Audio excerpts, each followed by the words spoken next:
Hello friends, कैसे हैं आप सब। देखिए हम आज रामायण का डेकोरेशन किए, कैसा लग रहा है। कल यहाँ पे रामायण बैठेगा। बहुत लेट हो गया डेकोरेशन करने में, लेकिन तभी मैंने निकाल दिया। कैसा लग रहा है आप सब बताइए कमेंट में जरूर। अब चलते हैं श्रीमद् भागवत कथा सुनने माता जी के मंदिर पे। लीलाएं प्रभु की अनेक हैं। अन्य लीलाओं को प्रणाम करते हुए हम मथुरा की तरफ बढ़ते हैं। प्यारे भक्तों, कंस परेशान है अपने उस सभा में बैठ करके कि हम इतने बलशाली योद्धाओं को यहाँ से भेजते हैं, राक्षसों को भेजते हैं, ये जाते तो सब हैं पर लौट करके कोई नहीं आता। ऐसा क्या है उस नंद के लाला में? ऐसा मन में विचार करके आज कंस बहुत दुखी है। प्यारे भक्तों, दुख का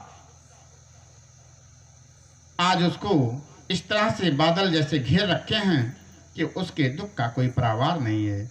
उसके दुख को निवारण करने के लिए प्यारे भक्तों, आज हमारे देवर्षि नारद उस कंस की सभा में पधार गए हैं अपनी बीड़ा को बजाते हुए। जब कंस ने देवर्षि को देखा है प्यारे भक्तों, प्रणाम किया है। हमारे देवर्षि ने पूछा है कि हे भोजराज, क्या बात है, तुम्हारा यह मुखमंडल आज मलिन क्यों है? तुम्हारे चेहरे पे ये 12 काहे को बज रहा है? 12 बजना भैया बड़ा अजीब बात होता है। कंस से हमारे देवर्षि ने कहा कि क्या बात है राजन, तुम्हारा चेहरा बहुत उदास क्यों है?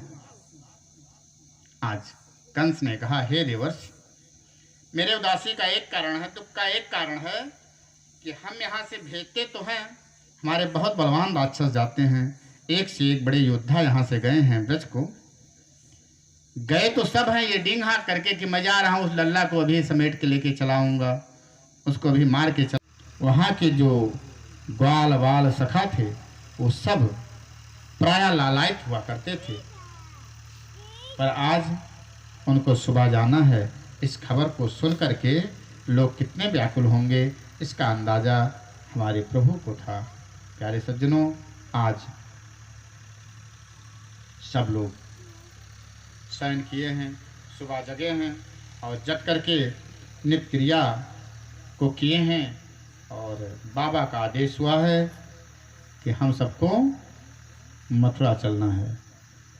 मथुरा चलना है, अकेला बालक नहीं जाएगा, मेले में उत्सव में हम सब जाएंगे।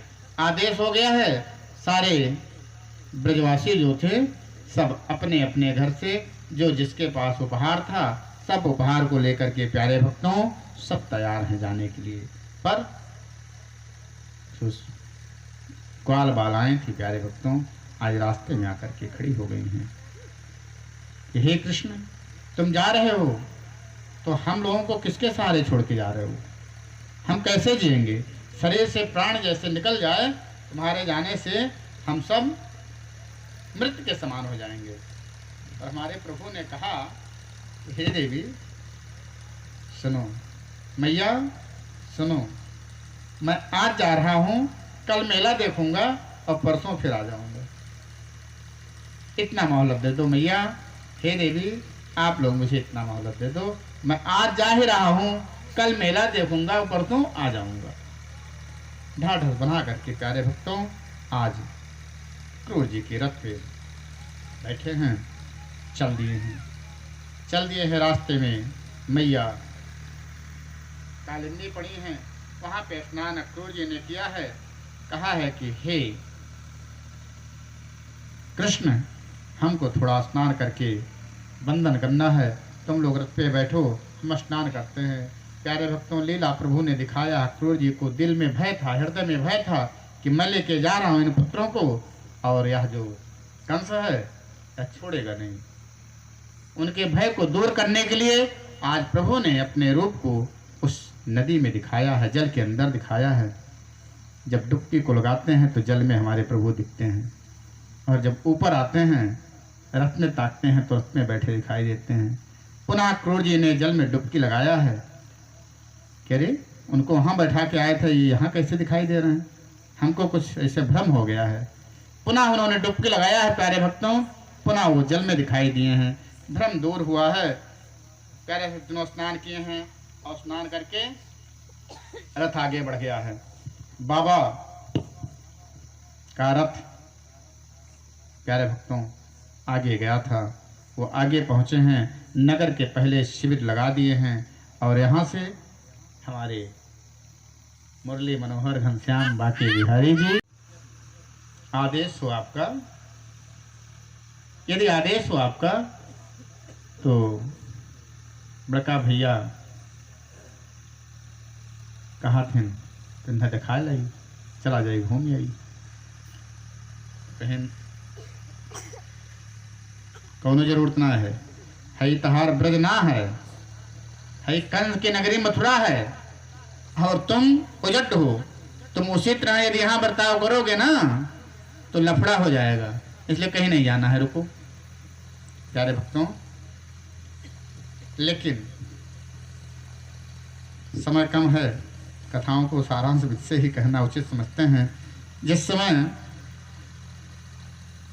जनकपुर में गए थे तो राम लक्ष्मण जी अपने गुरुदेव के साथ, तो वहाँ राम जी ने कहा गुरुदेव से कि हे गुरुदेव, है लखन जी देखा चाहते फुलवारी, तो आप कहो तो हम ले जाइए दिखाए लाई। लेकिन यहाँ ऐसा नहीं है। यहाँ ये कह रहे हैं यदि कहो तो हम ले जाइए, लेकिन तो कहे न, ये नटखट है, ये बदमाशी करेगा और ये कंस की नगरी है, ठीक नहीं है। तब तक बलराम पहुंचे कि बाबा हमारे ऊपर तो विश्वास है ना, हम तो नहीं बदमाशी करे थे, आप हमारे ऊपर छोड़ दो, हम ले जाए इन्हें दिखाए लाई। तो वह बड़के भैया छुटके भैया बहाना कह रहे, अहिया छुटके भैया बड़के भैया, अहिया बड़के भैया छुटके भैया, दोनों में अंतर हो गया। प्यारे भक्तों, आज बलराम जी के ऊपर नंद बाबा जो है विश्वास करके कहते हैं जाओ लल्ला, लेकिन थोड़ा जल्दी आना, बदमाशी मत करना। आज हमारे प्रभु प्यारे भक्तों पहुंच गए हैं, प्रवेश किए हैं, नगर में प्रवेश किए हैं। तो जब प्रवेश किए हैं प्यारे भक्तों, उस समय वहाँ पर इनके रूप रंग को देख करके जितने भी उस मथुरा के नर नारी थे वो सब बहुत ही प्रसन्न हैं। गोस्वामी दास जी ने लिखा है रामचरितमानस में कि उसी प्रकार से जैसे राम जब गए थे जनकपुर में तो उनको देखने के लिए क्या हुआ था कि धाय धाम काम सब त्यागी, धाय माने होता है दौड़ना, धाम काम सब त्यागी और मानहु रंक निधि लूटन लागी। भागवत भगवान की। जिस तरह से रंक कहते हैं भिखारी को, और भिखारी कहीं धन पाई जाए तो कैसे लूटत है, क्या पूछना है, वो कहाँ धै लिए, कितना धन बटोल लिए पता नहीं। आज उसी प्रकार से प्यारे भक्तों जो जैसे थे नगर से देखने के लिए प्रभु हमारे घर से निकले हैं। गृहस्थ लोग अपने घर को छोड़ दिए हैं। जो स्त्रियां श्रृंगार कर रही थी, एक आँख में काजल लगाई थी, दूसरी आँख में काजल लगाना भूल गई हैं, प्रभु के दर्शन के लिए निकल पड़ी हैं। कोई बाल गूँथ रहा था, बाल गूँथना ही छोड़ दी हैं, चल दी हैं। कोई रोटी बना रही थी, तावे पे रोटी था, रोटी तावे पे बेलना ही भूल गई, छोड़ दी रोटी, चल दी। कोई गैया धो रही थी, गैया धोना ही छोड़ दी, भाग ली।